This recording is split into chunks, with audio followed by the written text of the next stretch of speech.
ఇక కేంద్ర ప్రభుత్వం అడ్డగోలుగా పెట్రోల్ డీజిల్ ధరలు పెంచిన నేపథ్యంలో చోద్యం చూడడం మానేసి వెంటనే రాష్ట్ర వ్యాట్ ను తగ్గించి ప్రజలకు ఉపశమనం కలిగించాలని మాజీ మంత్రి హరీష్ రావు రాష్ట్ర ప్రభుత్వాన్ని డిమాండ్ చేశారు. ఈ మేరకు ముఖ్యమంత్రి రేవంత్ రెడ్డికి లేఖ రాశారు. పెట్రోల్ డీజిల్ ధరలు ప్రజల నడ్డి విరుస్తున్నాయని, రాష్ట్ర పన్నులు తగ్గించాలని నాడు పీసీసీ హోదాలో ప్రగల్భాలు పలికిన రేవంత్ రెడ్డి నేడు అధికారంలో ఉండి ఎందుకు వ్యాట్ తగ్గించడం లేదని నిలదీశారు.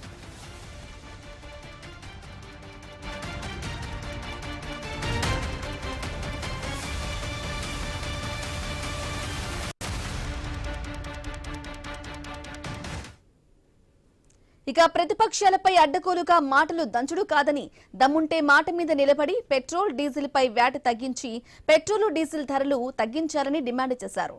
ఇక వారంలో 4 సార్లు ఫ్యూయల్ ధరలు పెంచి కేంద్రం ప్రజలపై పెనుభారం మోపితే మరోవైపు రేవంత్ రెడ్డి రాష్ట్ర పన్నులు తగ్గించకుండా ప్రజల నడ్డి విరుస్తున్నారని మండిపడ్డారు. పెట్రోల్ డీజిల్ ధరల పెంపు, పన్నుల భారం వల్ల ముఖ్యంగా పేద మధ్యతరగతి కుటుంబాల ప్రజలు అనేక ఇబ్బందులు ఎదుర్కొంటున్నారని ఆవేదన వ్యక్తం చేశారు. రైతు పొలం దున్నాలన్నా డీజిల్ భారం, సామాన్యుడు బైక్ తీయాలన్నా పెట్రోల్ భారం, ఆటో సోదరుడి బతుకు బండి నడవాలన్నా ఇంధన భారం, పెరిగిన ధరలు ప్రజానికానికి పెను శాపంగా మారిందన్నారు. ఇక పెరిగిన పెట్రోల్ డీజిల్ ధరలు భరించలేక అన్ని వర్గాల ప్రజలు ఇబ్బందులు పడుతుంటే రాష్ట్ర ప్రభుత్వం ఎలాంటి ఉపశమన చర్యలు తీసుకోకపోవడం సిగ్గుచేటన్నారు.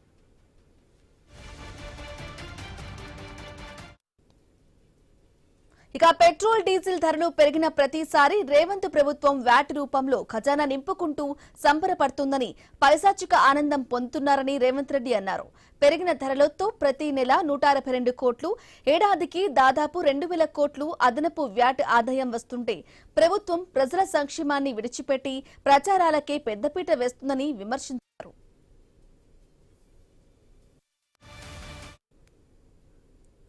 ప్రభుత్వం